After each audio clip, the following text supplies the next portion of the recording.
சின்ன ஒரு பாயிண்ட்டு. இப்போ நீங்கள் வந்து ஃபஸ்ட்டு கியரில் வந்து கிளச்சை வந்து எவ்வளோ தூரம் மூவ் பண்ணால் வண்டி மூவ் ஆகும் அப்படிங்கிறத ஒரு சின்ன கிளிப்பு. சரிங்களா? இப்போ கிளச்சை ஃபுல்லாக புஷ் பண்ணிக்கோங்க. ரைட் லெக் எப்போவுமே ஸ்டார்டிங்கில் மட்டும் பிரேக்கில் மட்டும் லைட்டாக ஃபிங்கரை டச் பண்ணிக்கோங்க. ஃபிங்கர் இருக்குல்ல, ஓகேவா? ஃபிங்கர் டச் பண்ணிட்டீங்க. இப்போ நீங்கள் என்ன பண்ணணும், ஹேண்ட் பிரேக் ரிமூவ் பண்ணுறதுக்கு முன்னாடி கீர் போடணும். ஃபஸ்ட்டு கியர் லெஃப்ட்டில் பெண்ட் பண்ணி போடுங்க. ஓகே, ஃபஸ்ட் கியர் போட்டாச்சு. இப்போ ஹேண்ட் பிரேக் எப்போவுமே பிஃபோராக ரிமூவ் பண்ணக்கூடாது. ஃபைனலாக கீர் சேஞ்ச் பண்ணதுக்கப்புறம் ஹேண்ட் பிரேக் ரிமூவ் பண்ணணும். சரிங்களா? இப்போ நீங்கள் என்ன பண்ணுங்கள், ஹேண்ட் பிரேக்கை ரிமூவ் பண்ணுங்கள். இப்போ ஹேண்ட் பிரேக் ரிமூவ் பண்ணுறீங்களே, எதுக்கு நான் ரைட்டில் பிரேக்கில் கால் வைக்க சொன்னேன்னா, 2 பிரேக்கு. பிரேக் 1 வந்து ஹேண்ட் பிரேக்கு, பிரேக் 2 வந்து நீங்கள் லெக் வச்சுருக்கீங்களா ரைட் லெக்கு, அதான் பிரேக் 2. சரிங்களா? இப்போ வந்து இதை ரிமூவ் பண்ணியாச்சு. அடுத்தது நீங்கள் அதை ரிமூவ் பண்ணணும். கரெக்டாக? ஆனால் அதை ரிமூவ் பண்ணியும் வண்டி வந்து மூவ் ஆகலை ஃப்ரண்ட்டில் அப்படின்னா அடுத்த ஸ்டெப் என்னது? அடுத்த ஸ்டெப்பு, அதாவது பிரேக் ரிமூவ் பண்ணி வண்டி மூவ் ஆகலை அப்படின்னா அடுத்த ஸ்டெப்பு கிளச்சை கொஞ்சம் ரிமூவ் பண்ணணும். அது மட்டும் தான் பாயிண்ட். சரிங்களா? அது நீங்கள் எப்படி பண்ணுறீங்கன்னு பார்க்கலாம். சரிங்களா? பிரேக் ரிமூவ் பண்ணிட்டீங்க. ஆனால் ஃபுல்லாக ரிமூவ் பண்ணால் கிளச்சை என்ன பண்ணுவோம், ஷேக் ஆகி ஆஃப் ஆகிடும்.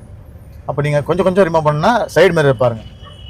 அந்த மிரர் பார்க்கும்போது சின்னதாக ஒரு வைப்ரேஷன் வரும். அதில் சைடு மிரரில் வருதா பாருங்கள்.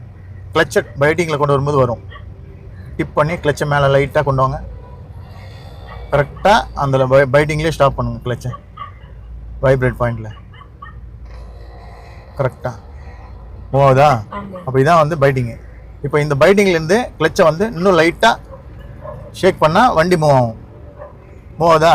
இப்போ ரைட்டில் டர்ன் பண்ணுங்கள். ரைட்டில் உங்கள் சைடு. ஓகே, இப்போ ஸ்டாப் பண்ணணும். இப்போ ஸ்லோவாக போகுது இல்லை, இப்போ ஸ்டாப் பண்ணால் ஃபஸ்ட்டு எதை புஷ் பண்ணணும்? புஷ் பண்ணுங்கள். அட்ஜஸ்ட் பண்ணுங்கள். லெஃப்ட்டில் ஃபுல்லாக புஷ் பண்ணுங்கள் கிளச்சை. இப்போ பிரேக் லைட்டாக இந்த பக்கம் அட்ஜஸ்ட் பண்ணிட்டு பண்ணுங்கள். இதுதான் பண்ணணும். ஏன் ஃபஸ்ட்டு கிளச்சை புஷ் பண்ண சொன்னேன் சொல்லுங்கள்? ஸ்லோ ஸ்பீடில் கொஞ்சம் ஏன்னா இவ்வளோ நமக்கு ஸ்லோ ஸ்பீடில் 5 கிலோமீட்டர் தான் ரன்னிங்கில் இருக்குது. அப்போ நீங்கள் வந்து பிரேக் புஷ் பண்ணால் வண்டி என்ன ஆகும்? ஜர்க் ஆகிடும். ஓகேங்களா?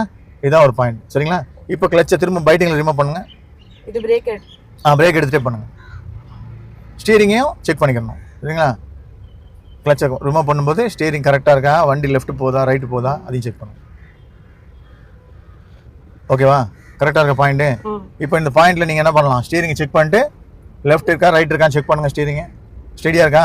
ஓகே, இப்போ ரிமூவ் பண்ணுங்கள் கிளச்சை. ஃபுல்லாக ரிமூவ் பண்ணுங்கள். அவ்வளோதான். ஃபுல்லாக ரிமூவ் பண்ணி லெக்கு கரெக்டாக கீழே வச்சுருங்க. அவ்வளோதான், முடிஞ்சதா? இப்போ நீங்கள் லைட்டாக இதில் போவீங்க, ரேஸில் போங்க.